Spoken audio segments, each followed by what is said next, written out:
안녕하세요. 돈셰프의 최병문입니다.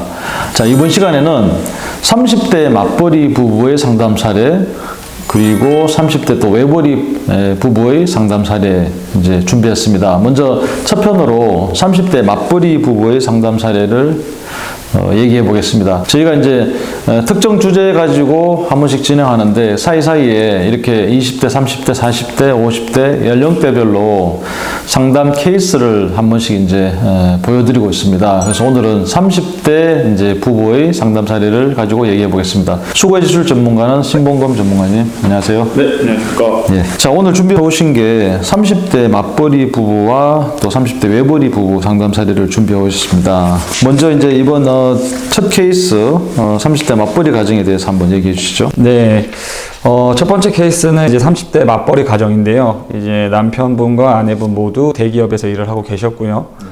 자녀가 한 분 있었고, 그리고 이제 그 아내분께서 태아가 임신 중인 또 자녀분이 한 명 있었습니다. 이분들 같은 경우에는 지금 이제 경기도 화성 쪽에서 거주를 하고 계셨고요. 자, 이번에 상담을 신청해 주신 이유가 가장 먼저 의뢰를 해주신 내용은 현재 가입 중인 보험이 있는데 이게 과연 우리한테 맞는 보험인지 부족한 부분은 없는지에 대한 점검을 먼저 희망을 하셨고요. 두 번째로는 이제 자녀가 이제 또 출산 예정이다 보니까 이제 거기에 따라서 본인의 소득이 일시적으로 좀 중단이 될 수가 있는데, 자, 이런 상황에서 어떻게 하면 좀 효율적으로 저축이나 투자를 할 수 있는지도 궁금해 하셨고요.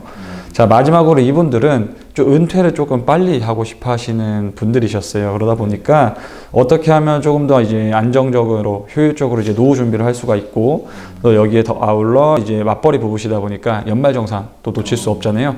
그래서 이제 절세적인 부분들도 좀 궁금해 하셔서 상담을 신청해 주셨습니다. 평범한 뭐 일반적인 그런 경우네요. 네네. 네. 먼저 이제 이분의 어떤 현금 흐름 분석을 좀 해주시겠어요? 네, 이분들 같은 경우에는 이제 맞벌이 분들이셨는데 이제 입사하신 연도도 비슷하다 보니까 월 급여가 이제 여러 가지 세금적인 부분들을 공제하고 400만 원 정도씩 들어오고 계셨어요. 그리고 이제 사업 소득이 일부 있었었는데 이거는 이제 곧 이제 없어질 예정이라서 이렇게 가로로 좀 표시를 해드렸다라고 보면 될 것 같고요. 그러다 보니까 이제 월 소득은 800만 원이셨고. 소득은 이렇게 높은데 매월 고정적으로 하고 있는 저축이 별로 없었습니다. 고정적으로 하고 있는 저축은 60만 원이었는데요. 50만 원은 저축보험에 넣고 계셨고 10만 원은 주택청약에 넣고 계셨습니다. 그리고 이제 고정지출로 보험료로 나가고 있는 부분들이 일부 있었고요. 아무래도 맞벌이인데 자녀가 있다 보니까 아이 이제 하원을 도와드리는 분이 계시더라고요. 그래서 이 아이 하원 도우미로 이제 월 100만 원씩 고정적으로 지출하고 계셨고요. 변동지출 항목을 보시면 아무래도 이제 식료품비, 외식비가 조금 높았습니다. 맞벌이고 이제 하다 보니까 집에서 뭔가를 이제 좀 해먹고 하시는 것보다는 바쁘다 보니까 이제 외부에서 좀 외식이나 이런 것들을 좀 많이 하고 계신 분들이셨거든요. 그래서 변동지출 항목을 보면 네, 거의 한 400만 원 중에 절반 이상이 이제 식료품비, 외식비로 나가고 있는 상황이었습니다. 자, 그래서 이분 가정 같은 경우에는 이렇게 고정 지출도 조금 있으셨고 변동 지출도 좀 높은 편이시긴 했지만 아무래도 이제 대기업에 다니는 맞벌이 부부시다 보니까 그럼에도 불구하고 이제 매월 남는 금액이 한 200만 원 정도 이상이 남으셨어요. 그래서 이게 그냥 이제 통장에만 쌓여가고 있는 상태셨고요.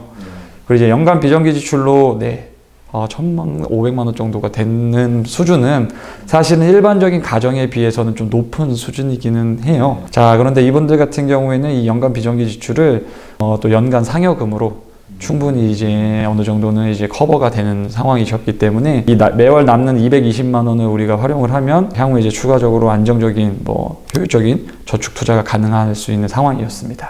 대략 보더라도 이제 맞벌이 소득이 800인데 네. 저축이 60만 원이면 이제 10%도 안 되고 있는 좀 그렇죠. 상당히 작은 수준이고 네네. 지출은 어느 정도 하고 있는 편이고 비정기 지출을 이제 그 상여금으로 두 분의 상여금으로 이제 거의 이렇게 커버가 가능하다 이런 얘기네요. 네, 맞습니다. 근데 상여금도 사실은 좀 비정기적인 수입이라고 할 수 있으니까 네, 현금 흐름에는 넣진 않고 네. 이렇게 하셨군요. 네, 맞습니다. 좋습니다. 자, 이분의 이제 그러면 재무 현황을 한번 말씀해 주십시오. 네, 이분들 이제 자산은 우선 이제 유동성 자산, 그러니까 바로 우리가 현금화할 수 있는 자산이 대략 한 6천만 원 정도 있으셨고요. 그리고 이제 투자 자산에는 한 9,500만 원 정도가 있으셨는데 이 중에 대부분이 은행, 정기 예적금 아니면 저축성 상품들로만 이제 준비가 되어 있으셨습니다. 주식형 자산은 본인들이 이제 재미 삼아서 좀 주식을 하고 있는 게 조금 일부가 있으셨고요. 자, 그리고 이분들은 또 하나 좀 보셔야 되는 게 좀 빠른 은퇴를 원하셨지만 연금성 자산이 별로 없으셨습니다. 그래서 연금성 자산이 한 1,700만 원 정도가 있으셨고, 대부분의 자산이 이제 부동산 자산에 이제 들어가 있었는데요. 이거 저희가 한번 상담을 하면서 이야기를 나눠봤더니 입사를 하시면서 이분들이 이제 입사를 하시고 결혼을 하시면서 바로 회사 근처에 부동산 하나 아파트를 매입을 하셨는데 그 당시에는 지금처럼 이제 가격이 높지가 않았었습니다. 지금의 한 절반보다도 좀 못 미치는 수준이었는데 최근에 이제 부동산 가격이 좀 많이 올라가면서 부동산 자산의 비중이 이렇게 좀 높아진 걸로 좀 보여지고 있었고요. 이분들이 또 어떻게 보면 되게 또 좋은 것 중에 하나가 부동산이 이렇게 비싼 부동산이 있음에도 불구하고 대출이 하나도 없는 게 정말 좋은 상황이었습니다. 그래서 이분들이 총 자산이 제가 상담했던 당시에 한 12억이 조금 넘으셨는데 부채가 없었기 때문에 이 자산이 곧 순자산이 되시는 수준이셨습니다. 그렇습니다. 그리고 눈에 좀 띄는 게 투자산이 이제 총 1억이 좀 안 되네요. 9,400인데 이제 채권형 자산 그래서 정기 예금이 좀 많네요. 네, 맞습니다. 자, 그래서 이제 재무 상태를 분석해 보시고 이제 평가를 해 주셨는데 한번 말씀해 주십시오. 네. 이분들 같은 경우에는 이제 우리가 소위 말하는 이제 비상 저수지 통장이 자산이 꽤 많이 있으셨어요. 자, 이게 장점이 될 수도 있고 단점이 될 수도 있는 게 어떤 게 있냐면, 일단 장점이라고 하면 이 비상예비 자산이라는 것은 우리가 언제든지 비상 상황에 써야 되는 돈이다 보니까 바로바로 현금화할 수 있는 그런 이제 유동성 자산으로 이제 우리가 운영을 하고 있는데, 그렇게 됐을 경우에 내가 바로 현금화를 할 수 있는 장점도 있지만 이쪽에 많은 금액들이 들어가 있다라고 하면 그만큼 저축의 효율성은 떨어질 수가 있습니다. 왜냐? 금리나 이율 같은 것들이 좀 낮다 보니까. 그래서 비상 예비 자금은 굉장히 많이 준비가 되어 있으셨는데 저희가 이제 노멀로 이제 평가를 한 이유는 바로 이런 부분 때문에 그렇다라고 보시면 될 것 같고요. 부채는 이제 전혀 없기 때문에 부채 부분에서는 좋은 굿이라는 저희가 평가를 해드렸고, 저축이 아까 앞에서도 이제 말씀을 짚어주셨는데 이분들 소득이 월 800만 원인데 매월 고정적인 저축이 60만 원밖에 안 됐습니다. 그래서 지금 이제 매월 저축하고 있는 부분은 좀 좋지 않은 상황이었고요. 보장성 보험도 이제 이분들이 점검을 원하셨던 이유가, 저는 이제 처음에 이분들이 뭔가 보험을 많이 가입하고 계신 줄 알았어요. 근데 이제 이 두 분이 보험이 좀 부족한 것 같아서 보험에 대한 점검을 희망을 해주셨더라고요. 그래서 이제 사실 이 보험이라는 것도 본인들의 소득에 맞춰서 거기에 이제 맞게끔 준비를 해나갈 필요가 있습니다. 왜냐하면 급여가 소득 수준이 높으신 분들은 그만큼 소득 수준이 낮은 분들보다 뭔가 이제 고정비나 이런 것들이 더 높기 때문에 소득이 올라감에 따라서 거기에 맞게끔 보장 자산들도 맞춰서 준비를 해주셔야 되거든요. 근데 이분들은 이제 보험료가 낮은 거는 뭐 장점이 될 수는 있지만 이 보험료가 낮은 대신에 보장적인 측면이 좀 부족한 상황이셔서 자녀가 지금 이제 한 명 있고 이제 태아에 이제 출산도 예정인데도 4인 가족을 위한 보장 이제 준비는 좀 약한 편이네요. 네, 맞습니다. 자, 그래서 이제 보장 자산 같은 경우에는 그래서 이제 저희가 보통으로 평가를 해드렸고요.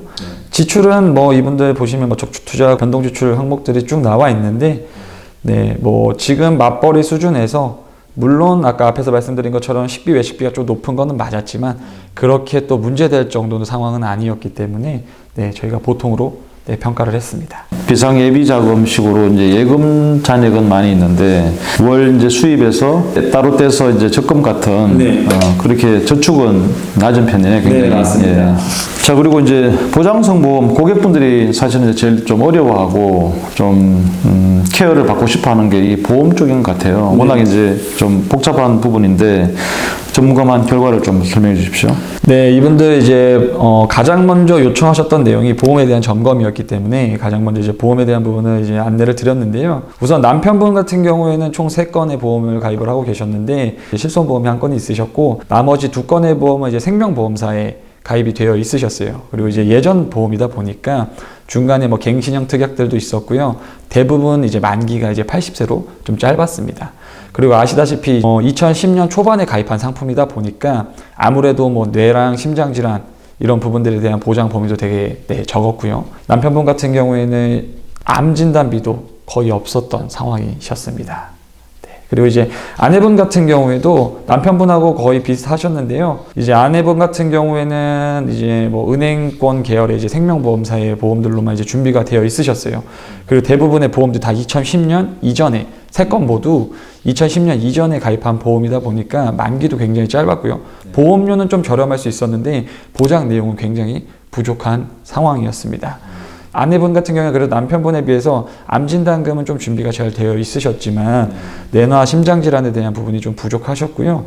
그리고 후유장애나 여러 가지 이제 각종 수술비에 대한 부분들도 부족하신 상태셨습니다. 그래서 이 부족한 부분을 이제 손해보험사의 이제 비갱신형 건강보험으로 좀 보완을 해드린 사례입니다. 워낙 이제 수입 대비 아까 보장성 보험료로 나가는 지출이 이제 작은 거 보니까 네. 이렇게 이제 좀 부실하게, 부족하게 좀 준비가 되어 있는 게 팩트군요. 그리고 여기서 하나 좀 추가적으로 말씀을 드리고 싶은 게 있는데 이분들이 손해보험사의 이제 비갱신형 건강보험만 준비를 하셨어요.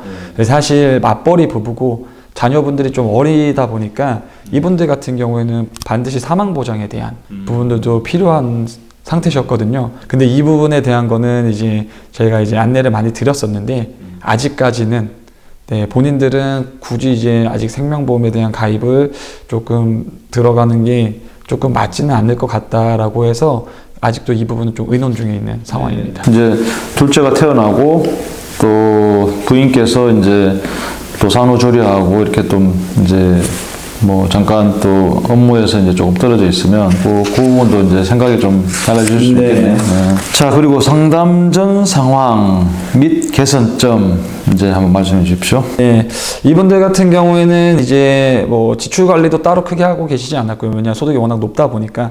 자, 그리고 이제 가장 큰 문제는 재무 목표가 없었다는 겁니다.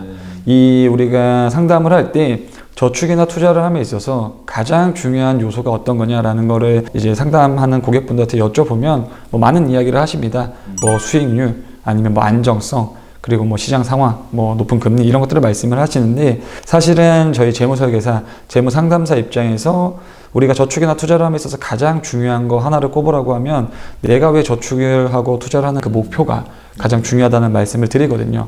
왜냐하면 목표가 있어야지 우리가 저축이나 투자에 대한 집중도도 높아지고요. 그리고 이제 지출이나 소비에 대한 부분들도 통제가 조금 더 강해집니다. 그래서 이 저축 재무 목표에 대한 부재가 가장 큰 문제점이었는데요. 그래서 이분들하고는 이제 저희가 협의를 통해서 우리가 앞으로 지금 남아있는 미파악 지출을 가지고 어느 정도로 우리가 고정적으로 저축을 해나가면 좋을지 그리고 이제 단기, 중기, 장기적으로 우리 가정의 재무 목표도 한번 같이 설정해 보고 그리고 이제 여기에 따라서 거기에 맞는 이제 상품들이 있거든요. 단기, 중기, 장기에 맞는 상품들이 있다 보니 상품들을 통해서 이제 장기적인 저축 플랜, 포트폴리오를 좀 같이 한번 만들어 가자라고 안내를 드렸었습니다. 좋습니다. 좋은 말씀 해주셨고 재무 목표를 반드시 설정해 둬야지 이게 단기, 중기, 장기로 우리가 재무 설계사 분들이 정말 이렇게 가정의 그 목표를 파악하고 거기에 맞는 금융 상품을 추천해서 이제 비과세, 절세라든지 이런 부분도 이제 혜택을 보면서 컨설팅이 가능한 부분이라고 보는데 재무 목표가 이분 가정에는 좀 부족했기 때문에 그걸 이제 바로 이제 잡아주신 거네요. 그래서 이제 재무 목표를 설정하고 포트폴리오를 어떻게 짰는지 궁금하네요. 네. 자, 보시면 앞에서 말씀드린 것처럼 단기, 중기, 장기에 따라서 우리가 사실 어디에 저축하고 어디에 투자를 할지는 거의 정해져 있다라고 보시면 됩니다. 우리가 이제 단기, 비상 예비 자산으로 쓸 수 있는 이런 자산들 같은 경우에는 이제 이분들 같은 경우에는 기존에 은행 상품들을 좀 많이 보유하고 계셨기 때문에 일부는 이 기존에 보유하고 있는 은행 상품을 좀 저희가 활용을 하자라고 말씀을 드렸고요. 나머지 것들은 우리가 이제 아무래도 은행은 지금은 이제 금리가 좀 기준금리가 높아져서 금리가 좀 높아져 있는 상황은 맞지만 이 당시만 하더라도 이제 금리가 굉장히 낮은 상황이었거든요. 그러다 보니까 증권사의 CMA 계좌나 아니면 이제 초단기 펀드 이런 상품들에다가 우리가 투자를 넣어두어도 바로바로 현금화도 가능하면서 은행보다는 조금 더 높은 수익률을 가져갈 수가 있다 보니 단기적인 목표 비상예비자산을 위해서는 이런 것들을 좀 활용하자라고 말씀을 드렸고요. 이분들이 아무래도 또 이제 빨리 은퇴를 하고 싶어 하시는 분들이시다 보니까 이제 그리고 이제 부동산으로 또 어느 정도 또 성공도 해보신 투자에 대한 성공 경험도 있으신 분들이다 보니까 임대형 부동산을 또 추가적으로 구매를 하고 싶어 하셨어요. 재무 목표로. 네, 그래서 이 중기 목표로는 임대형 부동산 구매를 우리가 목표를 세웠는데 이 중개형 상품들 같은 경우에는 이제 월 적립식 펀드나 아니면 ETF 저축 상품을 저희가 활용을 하기로 했습니다. 우리가 이제 매월 이제 은행에 적금 넣듯이 뭔가 적립식으로 펀드나 아니면 ETF 상품들을 저축을 해 나간다라고 하면 중장기적으로 변동성은 그만큼 위험을 낮추면서 좀 안정적인 현금 흐름 수익률을 가져갈 수가 있습니다. 자, 그래서 이런 상품도 추천을 드렸는데 아무래도 이런 상품들 같은 경우에는 시장 상황에 따라서 수익률이나 또 위험 관리가 굉장히 중요한 상품들이다 보니까 본인들께서 직접 하시는 것보다는 아무래도 이제 전문가와 상담을 통해서 준비를 하시는 걸 좀 추천을 드리고 싶고요. 이제 마지막으로 장기 노후 은퇴 자산 같은 경우에는 이분들이 뭐 회사에서 이제 가입되어 있는 연금저축 상품도 있었지만 개인적인 상품들은 없었습니다. 그래서 이제 앞에서 보신 것처럼 여러 가지 이제 자산 현황 중에 연금성 자산이 굉장히 부족했는데 이 중에 가장 먼저 우리가 비과세형 연금 상품을 먼저 준비를 하자. 왜냐, 이 비과세형 연금 상품 같은 경우에는 안정적으로 우리가 운용이 됨과 동시에 나중에 세금적인 문제도 전혀 없고요.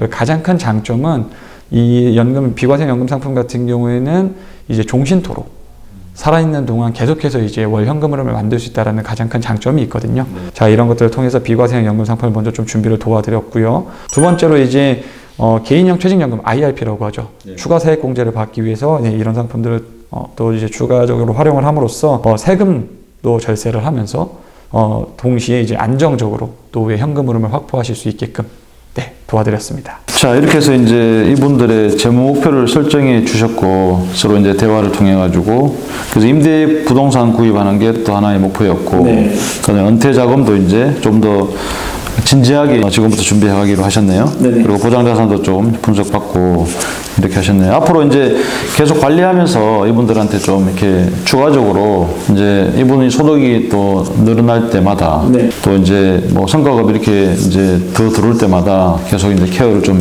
이제 해주실 필요가 있겠습니다. 네, 맞습니다. 둘째도 이제 곧 또 태어날 거니까요. 네. 네. 좋습니다. 자, 여기까지 30대 맞벌이 부부의 이제 상담 사례를 이제 얘기해 봤습니다. 수고해 주신 신봉금 전문가님, 감사합니다. 네, 감사합니다.